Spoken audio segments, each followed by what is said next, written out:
ठीक, ये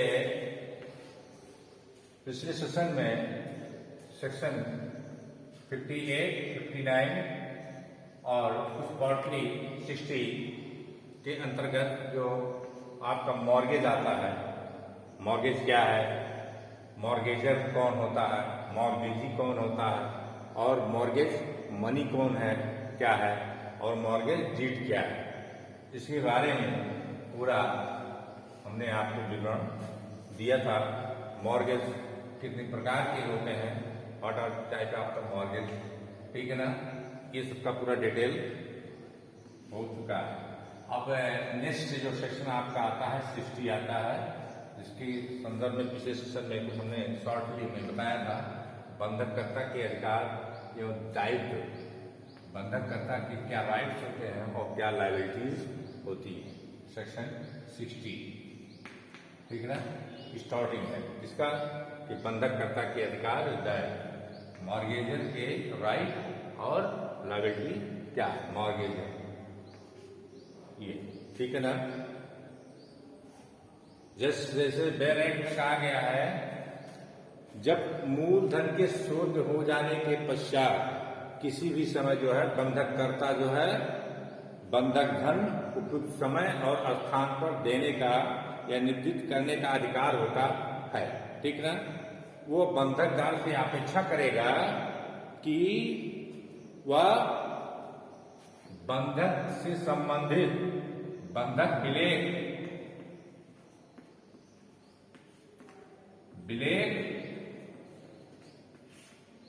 ठीक है, बंधक विलेख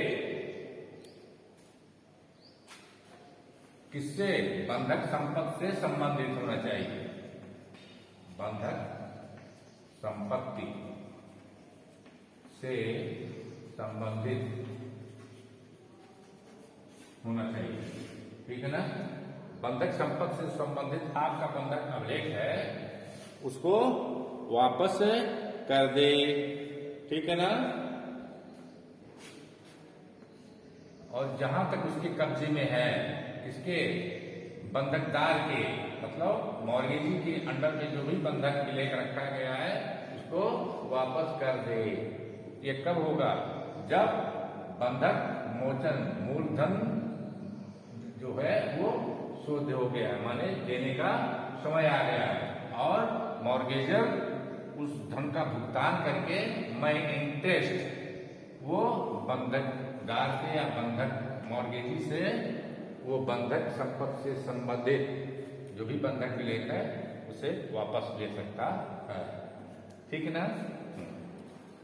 यदि बंधक में कोई संपत्ति जो है कब्जे में है, किसके कब्जे में है, बंधकदार के, तो वो कब्जा लेने का राइट बंधकदार को, बंधककर्ता को है, मॉर्गेजर को है, ठीक है। अगर बंधक में कोई संपत्ति जो है वो बंधकदार के कब्जे में है, मॉर्गेजी के अंडर में है, पोजीशन में है, तो बंधककर्ता मतलब मॉर्गेजर उसको लेने का राइट रखता है, वो पोजीशन ले सकता है, ठीक है, ये चीजें हैं। और बंधक के कर्ता के खर्चे पर क्या करेगा, खर्चे पर किसी अन्य व्यक्ति को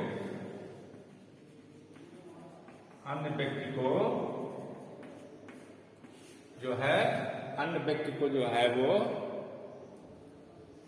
लेखबद्ध जो हुआ है बंधक अभिलेख उसको दे सकता है, ठीक है ना। ये इसके राइट्स हैं, ठीक है ना। ये जो मोचन का अधिकार है बंधककर्ता का, ये बहुत ही एब्सोल्युटली इसका राइट है, राइट ऑफ रिडेम्पशन। रिडेम्पशन जो है, रिडेम्पशन इसको किसी भी रूप में प्रभावित नहीं किया जा सकता है, किसी भी शर्तों के आधार पर इसका मोचन का जो अधिकार है बंधककर्ता का, इसको प्रभावित नहीं किया जा सकता है। कारण है कि एक जो संपत्ति दी गई है वो केवल एक प्रतिभूत के रूप में दी गई है। एक अमाउंट अगर लिया है बंधककर्ता ने, उसी अमाउंट को सिक्योर्ड करने के लिए दिया गया है, ठीक ना। और उस संपत्ति का जिसके पोजीशन में जो बंधक की संपत्ति है उसका मालिक बंधककर्ता ही रहता है, बंधकदार नहीं होता कभी। ये भी जान लीजिए, उनका राइट वही तक है जितना उन्होंने धन दिया है, ठीक है।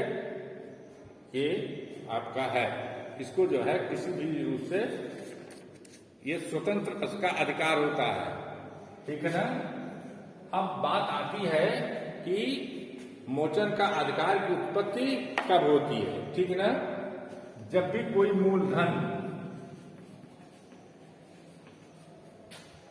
शोध हो जाता है,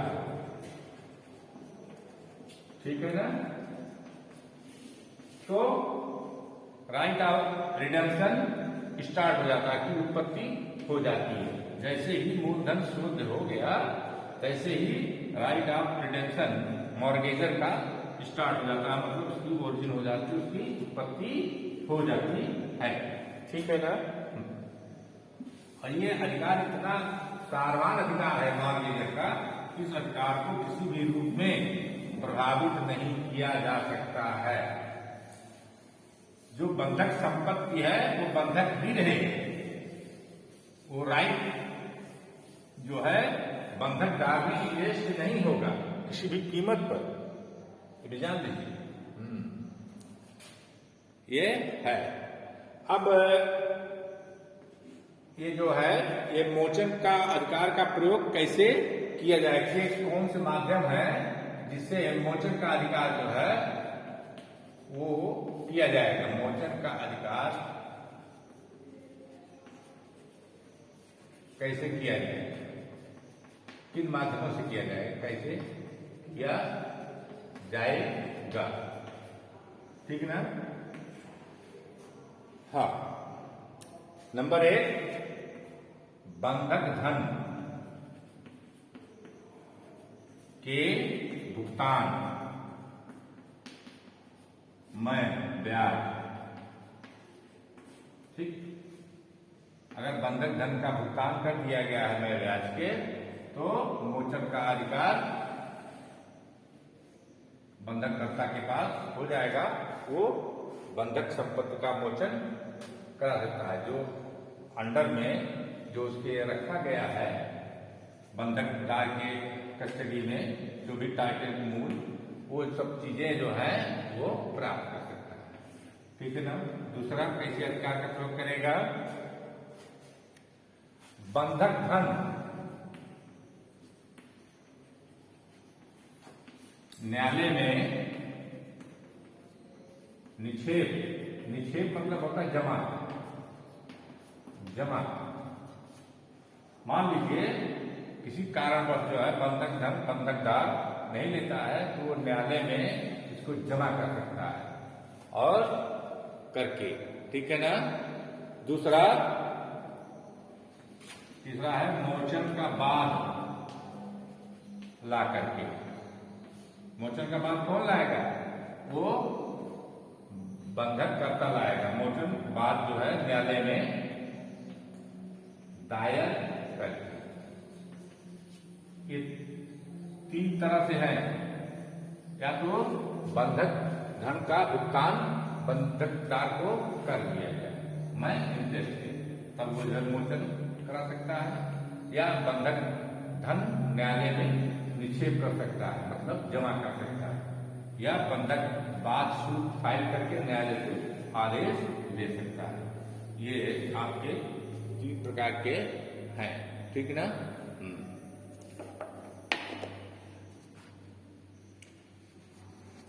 अब बात आती है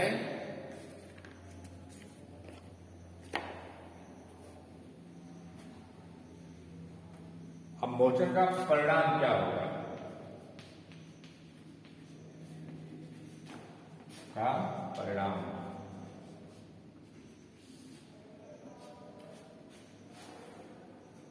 ये होता है कि जो भी बंधक के अंतर्गत जो भी डीड्स है, जो भी हर चीज है, वो सब समाप्त। ठीक है, अगर मोचन हो गया तब उसमें कुछ शेष नहीं बचा, बंधक वाली संपत्ति है वो फ्री हो जाएगी। ठीक है ना, वो बंधककर्ता के पास फ्री हो जाएगी। ठीक है, ये उसका परिणाम होता है। ठीक है, और इसकी चाहे वो सेल करे चाहे जो करे, वो स्वतंत्र होता है बंधककर्ता पूर्ण रूप से, जो मोचन के बाद परिणाम होता है। ठीक है, नेक्स्ट, और बंधक अभिलेख का प्रदान, और जैसे ही मोचन हो गया बंधक का, जैसे जो बंधक से रिलेटेड, संपत्ति से रिलेटेड जो अभिलेख है उसका प्रदान कर दिया जाता है, किसको? बंधक करता है। ठीक है ना, ये है। ठीक है,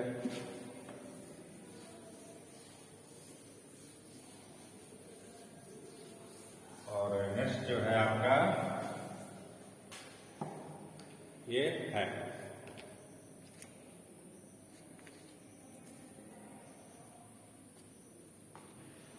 पुनः हस्तांतरण।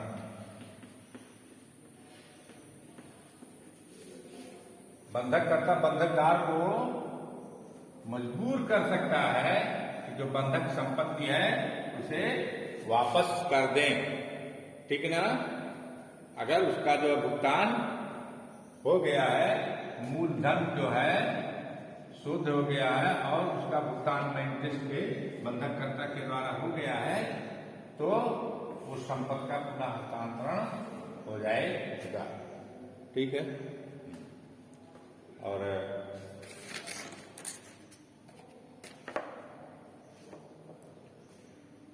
और मोचन जो कार्य है, मोचन का जो कार्य है उसका निर्वापन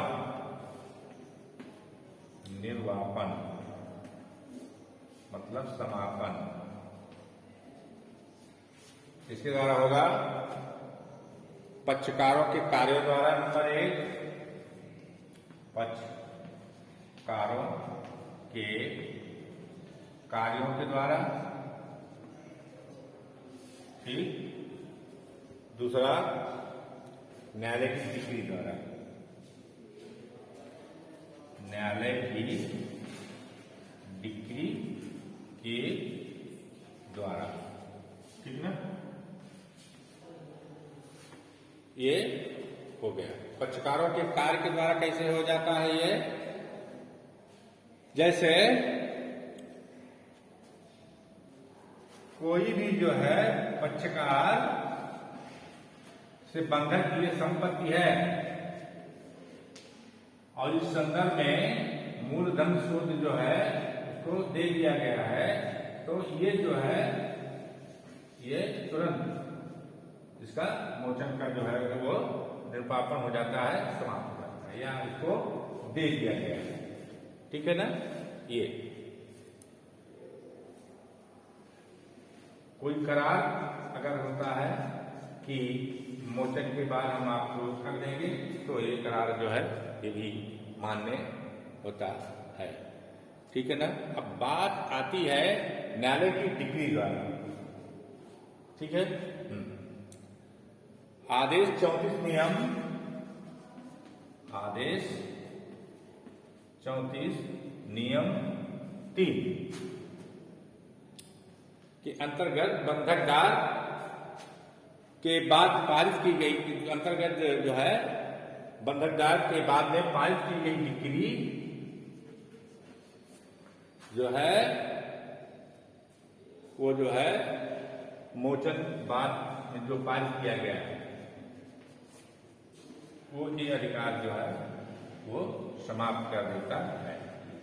ठीक है ना, मतलब मूलधन शुद्ध होने पर अगर बंधककर्ता के द्वारा भुगतान नहीं किया गया और नाले की बिक्री के द्वारा हो गया है तो मोचन का अधिकार जो है वो समाप्त हो जाएगा। ठीक है। नेक्स्ट अब बात आती है कि एक बार बंधक, मतलब यह है कि एक बार अगर बंधक है तो सदैव बंधक ही रहेगा, उसके नेचर में कोई परिवर्तन नहीं होगा। ये बहुत ही महत्वपूर्ण है बंधक के मामले में। एक बार बंधक सदैव बंधक रहेगा।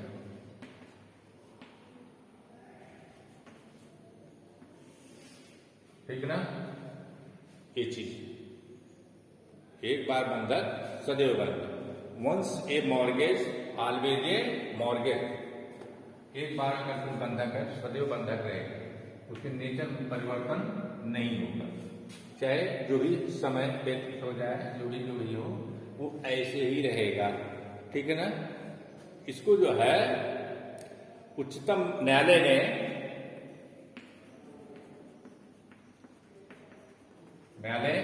ने केस नोट करिए, अचल दास दुर्गा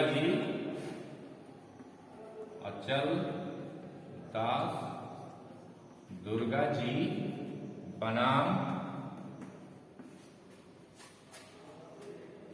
ओसवाल, ये बनाम दुर्गा जी, ये है ओसवाल, बनाम रामविलास गंगा किशन हेडा, रामविलास गंगा किशन हेडा। ठीक है ना।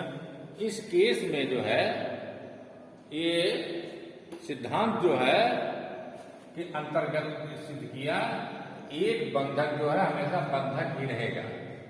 ठीक है ना, उसका नेचर नहीं बदलेगा। ये जो है सुप्रीम कोर्ट के द्वारा जो है ये सिद्धांत प्रतिपादित कर दिया गया, इसको डीटो कर दिया गया। ठीक ना, कि एक बार जो है बंधक वो सदैव बंधक रहेगा। ठीक, ये है आपका 2003 का केस है, PIR में है ये, ऑल इंडिया रिपोर्टर। ठीक है ना, ये 10-17 पेज पे है। और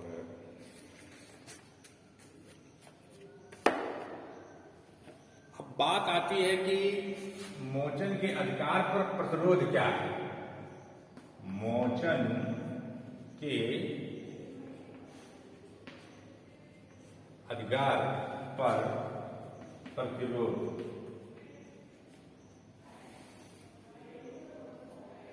कोई भी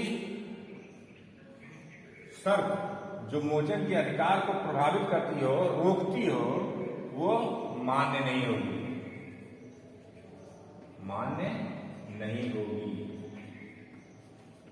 ठीक है ना। जैसे किसी संपत्ति के मोचन का अधिकार कहते हैं भाई ये 200 साल तक है, माने 200 साल तक जो है आप बंधक का मोचन नहीं करा सकते। तो ये जो है अव्यवहारिक है, ये बंधककर्ता के अधिकारों का हनन है, और ये जो शर्त रखी है ये शर्त मान्य नहीं होगी।